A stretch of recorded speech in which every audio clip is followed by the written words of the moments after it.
Hello guys, welcome back to the channel. आज हम बात करते हैं वोलेल अलजेब्रा की कुछ बेसिक थ्योरम्स के बारे में और उनका प्रूफ भी देखेंगे। ठीक,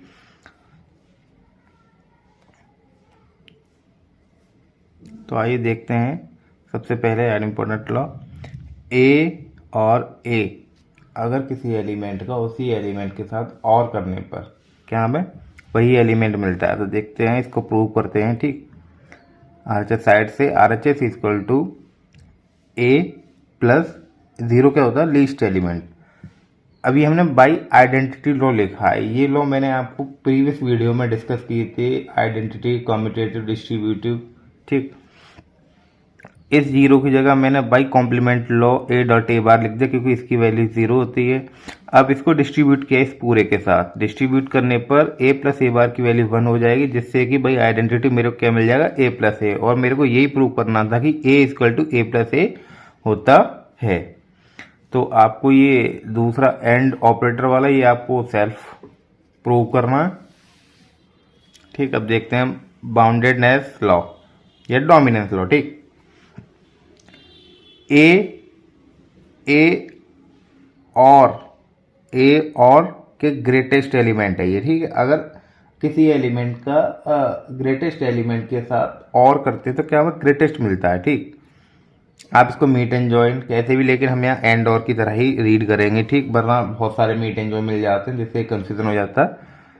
ठीक, तो आप देखते हैं ए प्लस ए और 1 इक्वल टू 1 होता है। ठीक, 1 equal to A plus A bar. By complement law हमने इसकी वैल्यू रख दी। ठीक, अब ए बार में हम बाई आइडेंटिटी 1 से क्या 1 का एंड कराते हैं तो कोई फर्क नहीं पड़ता इस पर, इसकी वैल्यू रिमेन कॉन्स्ट यही रहेगी। अब इसको डिस्ट्रीब्यूट किया, डिस्ट्रीब्यूट करने पे इसकी वैल्यू 1 हो जाती है, ए प्लस 1 आ जाता है भाई कॉम्प्लीमेंट लो। अब आपको एड ऑपरेटर वाला सेल्फ करना है। अब आता है एब्सॉर्प्शन लॉ। ठीक, पहला लॉ ये कहता है ए और A and B equals to A. It means इस पूरे की वैल्यू क्या होती है, ए होती है। ये हम जब वूलन अलजेब्रा की कुछ एक्सप्रेशन हो वो सॉल्व करेंगे तो वहाँ डायरेक्टली अगर ऐसी कोई कंडीशन आती है तो डायरेक्टली उनकी value with the help of these rules हम पुट कर देते हैं। ठीक, तो A plus A dot B equal to A dot 1 by identity लगाया जिससे कि इससे कोई फर्क नहीं पड़ेगा। ठीक, अब पूरे में से हमने क्या किया, ए को डिस्ट्रीब्यूट हो रहा है ना ये पूरे साथ साथ, लेकिन हमने ये डिस्ट्रीब्यूट प्रॉपर्टी इसको सेपरेट कर लिया, 1 प्लस बी आया। अब इसको बाय कम्यूटेटिव ये इस पूरे ग्रेटेस्ट एलिमेंट का बाय बाउंडेड या डोमिनेंस लॉ इसकी वैल्यू क्या हो जाती है, 1 हो जाती है। ठीक, अब ऊपर वाले लॉ भी इसमें लगना स्टार्ट हो जाएंगे जिससे ए आ जाएगा बाय द आइडेंटिटी। ठीक, आई होप आपके तीनों समझ में आए होंगे।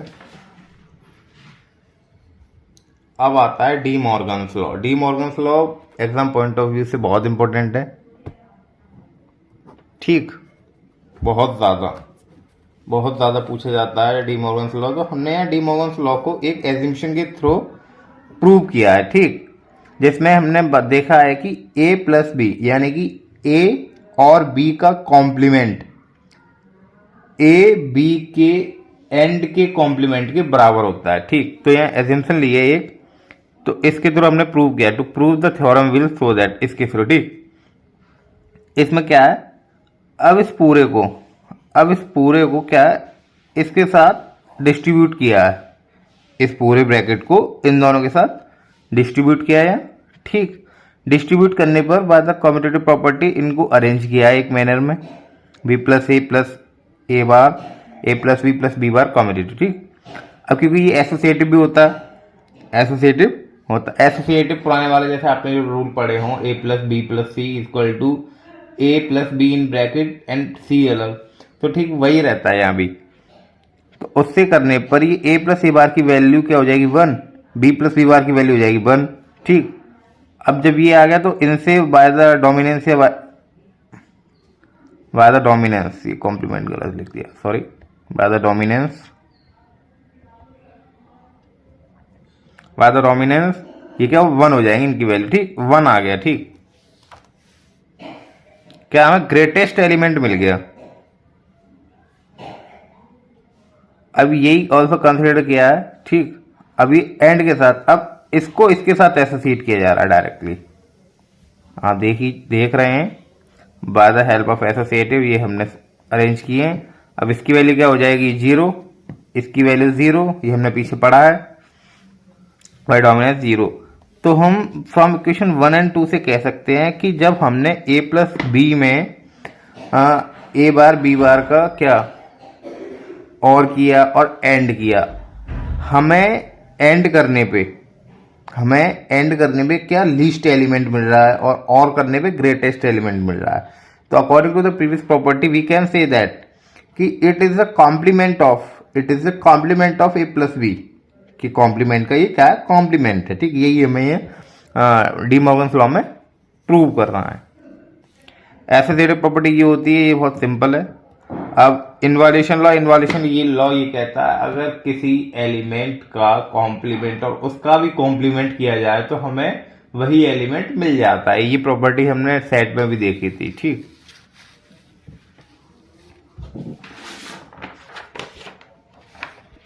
आइए देखते हैं लास्ट प्रॉपर्टी कि लीस्ट एलिमेंट का कॉम्प्लीमेंट ग्रेटेस्ट एलिमेंट के इक्वल होता है और ग्रेटेस्ट एलिमेंट का कॉम्प्लीमेंट लीस्ट एलिमेंट के इक्वल होता है। तो आइए देखते हैं लीस्ट एलिमेंट का complement by the complement law A dot A बार।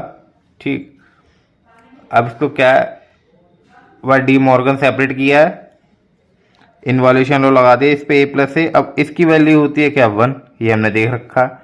तो इसीलिए हम डायरेक्टली कह देते हैं कि अगर कोई लीस्ट एलिमेंट है, किसी लैटिस की बात करते हैं, लैटिस ही होता है इसमें। ठीक, तो उसका जो कॉम्प्लीमेंट होता है वो क्या होता है, ग्रेटेस्ट एलिमेंट होता है। ठीक, अब ये हमने थ्योरम्स पढ़ी, तो ये थ्योरम यूज कहाँ आएंगी, बात आती है ये। तो बेसिकली ये थ्योरम्स आती हैं ऐसी बूलियन अलजेब्रा या एक्सप्रेशन को सॉल्व करने के लिए। Directly we can simplify easily. हमें कोई एक बूलियन एक्सप्रेशन दे रखी होती है, वो एक्सप्रेशन हमें मिनिमाइज कर दी होती है। ठीक, तो ये एक्सप्रेशन है और ये एक्सप्रेशन मिनिमाइज होकर ये आ गई। अब देखते हैं कैसे मिनिमाइज हुई है। ठीक, एक्स प्लस वाई और नहीं एक्स वाई और एक्स और जेड और वाई जेड। ठीक, किया।